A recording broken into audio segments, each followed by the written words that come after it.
He is the former Asia chairman of Republicans Abroad. All right. Now, we know that Trump faces a number of legal battles, but now this might be the one that's the most damaging.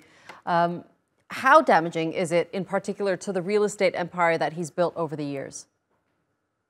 It's a great question because, for starters, we have to keep in mind that the court decision yesterday was a civil matter. It's not a criminal matter, so he's not facing potential jail time. There is a potential for an extremely large monetary fine, and there's also the potential that some of the operating entities within the Trump organization will lose their ability to do business in the state of New York.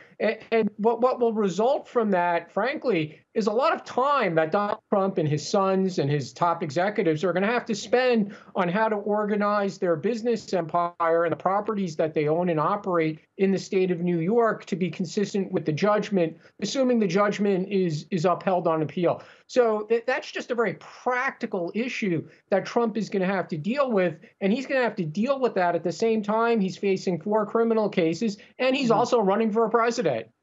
Right. So politically, what does this mean for Trump? Will he be able to go through the primaries while he deals with all these legal cases? Well, politically, this specific case is not going to hurt his standing with Republican voters in the Republican primary.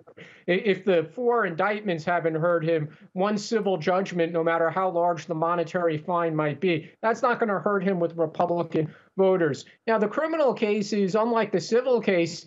He faces potential jail time, but more immediately is for the criminal cases, unlike the civil case, he's got to show up in court. So when those 4 criminal cases come to trial, he can't be in New Hampshire or Iowa or Michigan or some other state campaigning. He needs to show up in court. So that's going to take him off the campaign trail. And again, that just creates a very practical challenge for Trump.